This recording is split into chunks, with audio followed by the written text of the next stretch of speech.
süreli performans için bence bir kez daha alkışlarınızı alayım. Teşekkür ederim.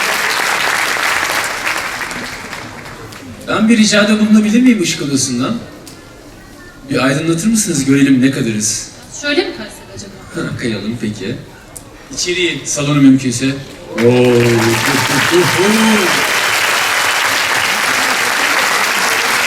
Ayaklarınıza sağlık. Salon full ve muhteşem görünüyor burada. Çok güzeliz. Şimdi Püşine'nin en içli namelerine geldik. Naçizane fikrimdir bu. Asalet ve zarafet içinde süzülen hanımefendiler ve beyefendiler yavaş adımlarıyla, duruşlarıyla anlamlandırdığı bir oyun bu. Kafe. Work olarak bilinen Çerkes soyluların dansı olan kafe, Narp destanlarında geniş şekilde yerini almıştır. Anavatan Kafkasya'da ve diasporada, topraklarında da farklı formlarda icra edilen kafe, Çerkes insanının Çerkez motifleri ve kostümlerinin görsel olarak temsilinin bir şeklidir. Efendim sırada Kayseri Uzunyaylı yöresinin yine olmazsa olmaz dansı, ağır ritimli aşk şarkılarının en güzel hali olan kafe geliyor. Kayseri ekibi aşemet sergiliyor efendim. Alkışlarınız kuvvetli bir şekilde kafe koreografisi için, aşemet için gelsin.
birçoğumuzun izlemekten de sergilemekten de fazlasıyla keyif aldığı bir oyun var.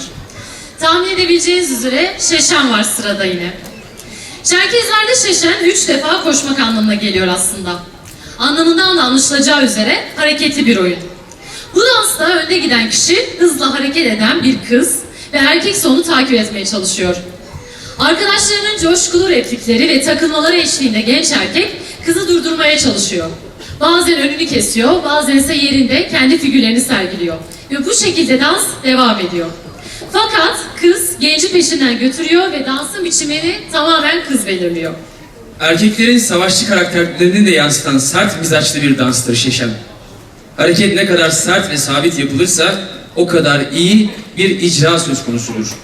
Tempo ve coşku oyunun temel oluşumunda gizlidir.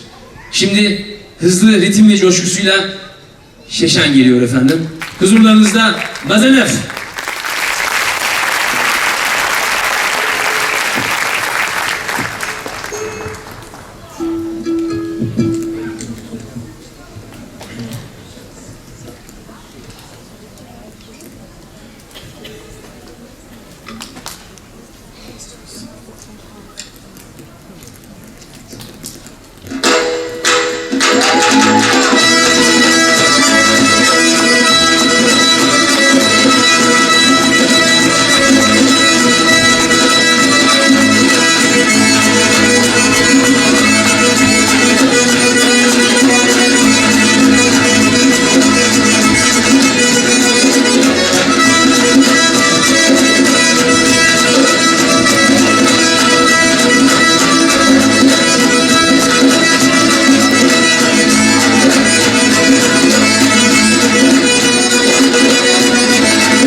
bu ritmi, enerjiyi bozuyormuşuz gibi falan ama iyi herhalde, iyi miyiz?